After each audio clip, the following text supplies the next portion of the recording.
Before getting started on this episode, upcoming shows for Karnik Fietching / Curbside Comedy. None on the books right now, but it doesn't mean there aren't any on the horizon. We are now in Tampa, Florida, Curbside Comedy and myself, and there we are in discussion for upcoming shows, likely right at the beginning of the new year. So go to curbsidecomedy.org to find out all those bookings, or head to Curbside Comedy on Facebook or Instagram, or find me at Connor_Kfietching across social media for all that information. Without further ado,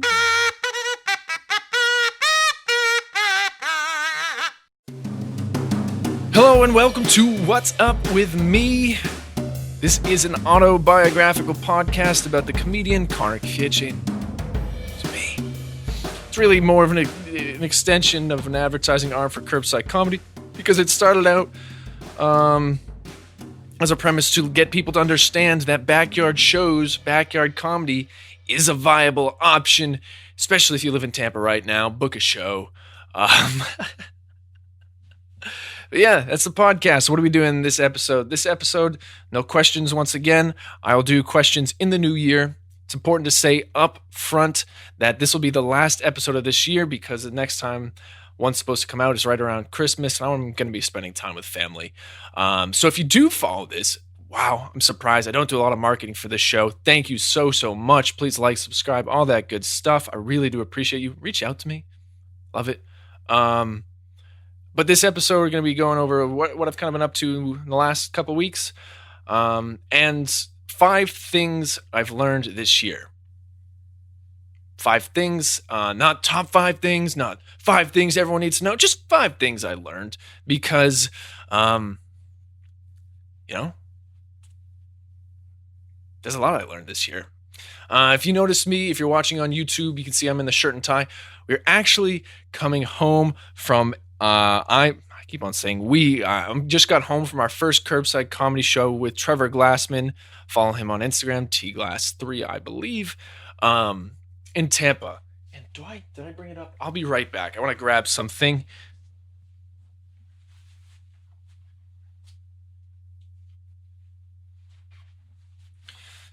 I am back. So what happened? First show in Tampa, Florida. It's where I'll be for the winter. People outside of Florida know the stereotype. People inside of Florida less know the stereotype of Florida, that it's a kind of a crazy place, Florida man. But people in Florida are very nice, at least in the Tampa and St. Petersburg area that I've been around. But we do our first show, you know how it works. We accept donations at the show. Percentage of donation goes to charity. In 7 months, we raised just under $6,000 for charity, which is great. I think we can do a whole lot more, a whole lot better, especially with the more bookings we get. But in Florida, very first show, this is what we get. This is a genuine $2 bill. You cannot make this up. A $2 bill for performing in Florida. I think that says it all. I love it. I'm keeping that forever. Some people frame the first dollar they make. I am framing the first $2 bill that I made as a stand-up comedian. So that's great. Good show. There was a lot of pilots in the audience. If you follow me on social media, especially Instagram, I'll be sharing some clips, probably from the Q&A of that show that were really entertaining, that are not likely to happen again. But yeah, shows are back up and running. We have some restaurants who are interested in us, hopefully getting into backyards. I think I said this last episode, but if I didn't, Curbside Comedy is connected. It's not an official partnership, but we are connected with Feeding Tampa Bay now. Part of the strategy is, connecting with the charities, getting a more local approach to the people that we're giving to. So those in the community who support us are getting some support directly or indirectly through the charities we donate to. And yeah, I went and volunteered with them recently, because the charities that I work with, I want them to know that I'm not just using them for networks. I would never, that's just not who I am overall, but I do want to actively engage with them. I want to work with organizations I believe in. Went and volunteered at Feeding Tampa Bay. Good time, good for the soul, good company, good physical activity. If you're in the area, It's a good organization to spend some time with. One of their goals is to end food insecurity and hunger in the Tampa Bay area by 2025. So we connected with them. The show that we just did, percentage of that's going to go to feeding Tampa Bay.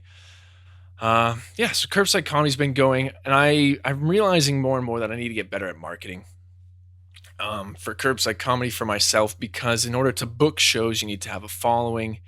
In order to sell tickets, and really the best way to do that is to be a good marketer. So I've been working on that. I've been trying to engage more on social media. If anyone's known me longer than I've been doing stand-up, you knew sophomore year of college, I didn't have any social media at all. I was kind of against it. I saw it as a necessary evil towards getting to the ends that I want. And the more I engross myself in stand-up and comedy, the more I realize that's important. So I've been trying to engage more, trying to make more content. It's very important for me to put things out that make me laugh, that I think will make people giggle. And one of the areas that I'm working on is Twitter right now.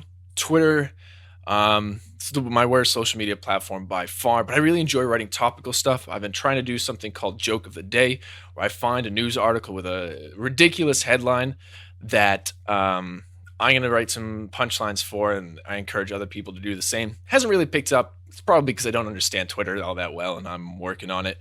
But yeah, I want to read some of the stuff. If you want to find me on Twitter, I'm Connor_Kvietchen across all social media except TikTok. That's Connor Kvietchen, but don't have much stuff there. But all right, here's some jokes that I wrote this week.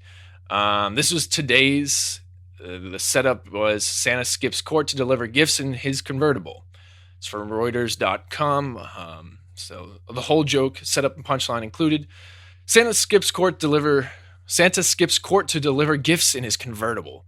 Santa heard one horse open sleigh and thought, nah, I need about 160 more horses.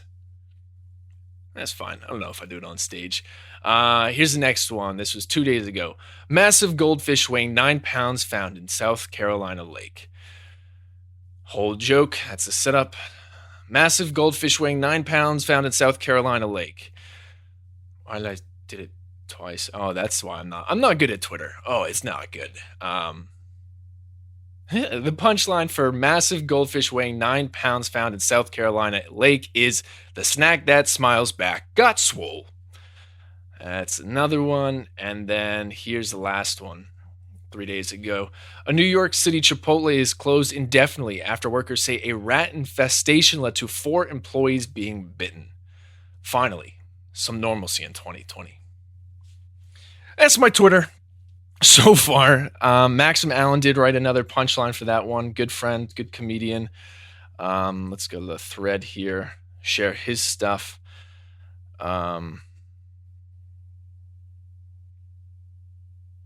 Let's go. Sorry, I should have had this all pulled up right here. Wow, Maxim tweets a lot. Good stuff. Maxim Allen. Show this thread. Where is it? It's not here. Well, he retweeted my stuff. I appreciate it, Maxim. He's very good on Twitter. It is Maxim of Allen on Twitter. Yeah. All right. That's good. Plug all that stuff because I need to, apparently. That's what I've heard. I'll plug it. I enjoy writing those jokes. I really do. I think it's good. It's a good writing exercise, good way to stay creative. If you want to stay creative with me, join me. Write some punchlines for the stuff I find. It's a lot of fun.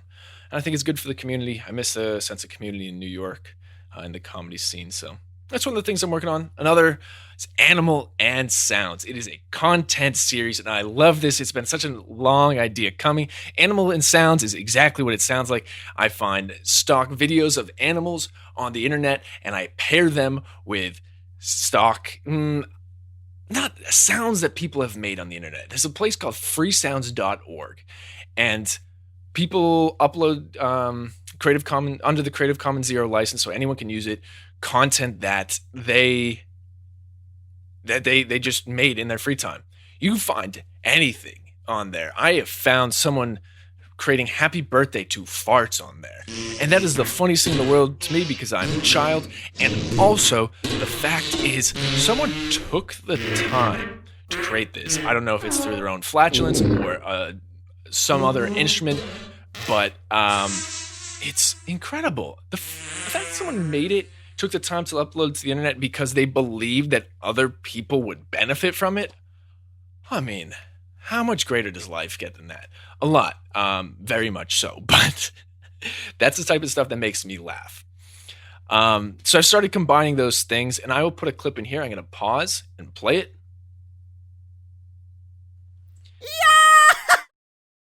That is a swan yawning.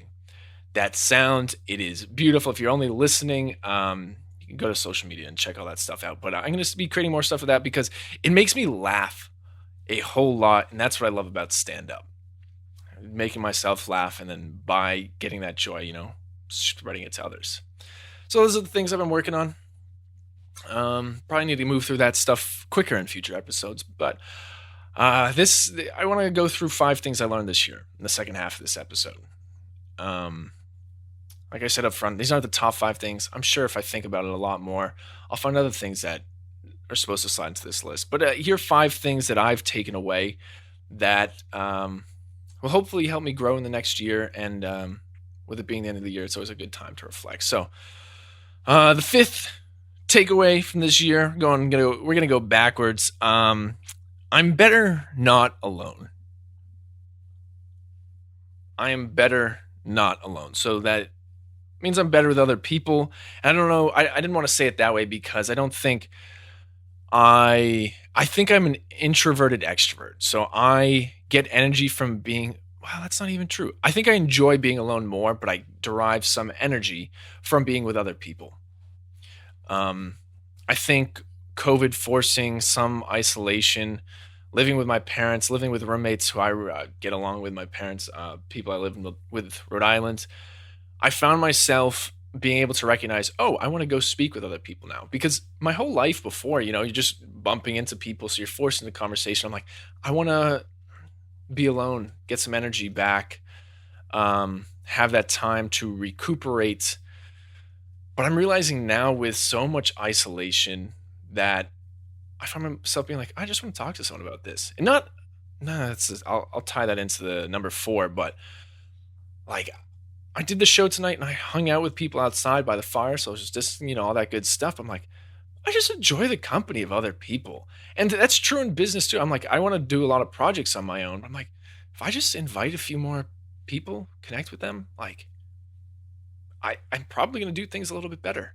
I am probably more capable focusing on my strengths and other people focusing on theirs. And the parts are equal. The sum is greater than the parts. And I don't know. I think I just learned that because before I was just like, I need my space. I need my space. I need my space. And now I'm like, I need my space, but I enjoy a good time with some good company. So I am better as an individual, as a business person, not alone. Should be pretty obvious, I guess. It took me 25 years to realize that. So I should just be a sound effects person. Number 4, phone addiction's a real thing. I learned that. Definitely have some trouble with the phone, but I've always really enjoyed technology. I've always enjoyed TV, like online games, stuff like that. And I mean, now too, with dating apps, all that stuff, like that's how we're connecting with people more and more. I think I had to confront that a lot more. Confront the fact that I'm on these devices a whole lot. And I don't love that. And I also don't feel great. If I sometimes, before going to bed, I have a hard time putting my phone away and I'll stay playing games or something, browsing the internet. I just feel like garbage the next day. And it took me a while to be like, I get that dopamine hit, but then the next day when I'm trying to focus or do anything, like I actually feel really bad. And rather than associating the phone with that quick dopamine hit, I'm like, well, let's actually associate it with the longer effects because when I'm away from my phone, I just feel bad. That's not the way I want to be. When I do read more, I feel better. I'm able to sleep easier. All those things that we're told, but I think that's a real thing, and I think making a conscious effort because I don't think I'm a person that I'm not glued to my phone. When I'm out in public, when I'm interacting with other people, when I'm better not alone, I don't care about my phone. So it's really those times alone, and I think that's something for me now that I've realized it and I'm trying to take that on. I think if I can call addiction to technology phone on his face, I can do better. So that's a thing I learned this year. Takeaway from this year. Something to work on for next year. Number 3, moving on down the list, hustle is a currency. Hustle is a currency. If you show up somewhere, Curbside Comedy has taught me, if you show up and you work hard, you're going to find your nooks and crannies. You're going to be able to make it work. And I think hustle turns into money. I mean, that's kind of it. Like if you grind hard enough, you study hard enough, you work on your craft long enough, you're going to find a way. It's bound to happen. And I've lived now in 4 states this year. I thought I was going to live in one for the next 4 years. 1 year, 4 states. Oh man. I mean, what I've learned though, living in 3 states, I've hustled, I've grinded, and I've kind of been able to do the same thing in different places, and it's been paying off. So hustle is that currency. That falls into number 2, which I absolutely love. I think passion is a language. If you're passionate about something, people feed off of that. I mean, my passion may not be the same as yours. It's likely not the same as yours. But if I can see that you are passionate about something and I am passionate about comedy, about stand-up, I can connect over that mutual feeling of passion. I've met some incredible people. I met someone recently. I get to hang out with someone I really admired growing up. He was a professional athlete, and he just was like very nice, very welcoming. Wanted to talk. I met him at a mic a few years ago, and I recently had a chance to reconnect. I'm like, I don't know what I'm going to talk with this person. I got an opportunity to talk with him for a while, but it's clear that he was passionate about his sport, and I'm passionate about Curbside Comedy, about stand-up, and we were able to talk for hours like we were old friends because we are connecting over that language of passion. I have great conversations with my parents, with my siblings, because they can hear how passionate I am and they want to interact with that. So if you have a passion, talk about it, be proud of it, nurture it, and communicate it with other people because people feed off of that. I mean, even if think about the people you look up to, you probably look up to them because they are passionate about what they do, and you go, I want that type of passion, because passion also leads to hustle. I mean, passion combined with hustle leads to you getting places that you may not have expected. So passion is a language. I fully believe that. You show up into any room, you show your passion, you're going to be able to find some good conversations. Number 1 is a cliche: family. I got a great family. That's a big takeaway from this year. I've talked about it a lot on this podcast. We flashback. January 1st, 2020. I'm on a rooftop in New York City thinking, this is my life. I'm in adulthood. I'm finding my own way in the world. Unfortunately, my family's not around right now, so I got to figure this stuff out, laying my own roots. Not that I didn't love spending time with my family, but it was one of those mindsets of like, here, I'm doing my own thing. And so it was just the way it was. Flash forward 2 months, March, I'm moving back in with my parents. Unbeknownst to myself, I thought it was a short stay. Ended up staying 4 months. But I had those conversations, like very reminiscent of high school, being like, talking about my anxiety with my dad. I remember laying on my bed being like, I don't know what to do with my life. Like, I have no clue. It feels like things were coming together and that was taken away. I was just listening. He was a very good listener, talking about his life, trying to connect, not just very passionate, very caring conversation. I had a number of them. And I mean, I actually think talking with my dad is when I came up with the idea of curbside comedy because I was in like, what do I do? What do I do? What do I do? And he's like, well, let's actually look at what the situation is right now. Let's figure it out. And once I started addressing what is rather than what I'm worried about, I started to piece together. I'm like, well, really, the only way to do comedy right now is in people's backyards. And then it grew from there. Conversations like that with my mom. My mom helped name curbside comedy. My parents are the first people allowing us to do a curbside comedy show on their porch. Without that, that thing doesn't take off. I'm not going to find a stranger the very first time, or it'd be a lot harder. And then my mom's one of eight. I think all but two siblings came to a show. My grandmother, my mom's mom came to a show. Like, that's incredible. And then our first show in Tampa is actually through my aunt Patty, a foreign exchange student of hers, happens to live in Tampa now. And so this family has really helped me in my passions. And I knew I had a good family, but geez, they have gone above and beyond, and I should have known that they would. But I have siblings, I have a niece and two nephews, and like I've got time to spend with them, got to, talk about my ideas, got to see them raising their beautiful families. Like, I just got a great family. And that makes me really happy because being the youngest, I always known that I needed to, I felt a desire to prove myself and hear the words that, you're doing the right thing from family and parents. And I just have over and over again. And throughout this year, immediate family, nuclear family, extended family have all, I'm not shown their true colors, but like proven they are who they say they are. They're good people. And I've always known that. But I got to see it a whole lot firsthand this year. And that, I love that. I think I'm very fortunate because I have a family that's supporting me, it supports my dreams to do what I want to do. They're on board with the comedy thing. Um, and they're just happy for me. Like, that's what I want. And so it's great. Like, I think I took it for granted before when I was back in New York because I knew I had a good family there. They were supportive of me moving to New York and finding all of that, but I felt like I had to do my own thing without them. But now I really feel like if I needed to lean on my family, they're going to be there 10 out of 10 times. And I should have known it before, but now I definitely do. So those are my 5 takeaways from this year.